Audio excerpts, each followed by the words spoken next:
इसमें पिछला स्ट्रक्चर भी बिछाना है, पिछला स्ट्रक्चर भी बिछाना है। ये जो कंस्ट्रक्शन हुई है ना ऐसे ऐसे ऐसे अरे बड़ी महारत चाहिए होती है इसके लिए।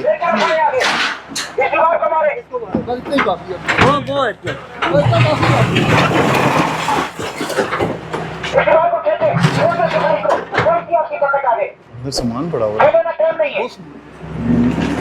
सामान निकालते क्या क्या किस्सा। हाँ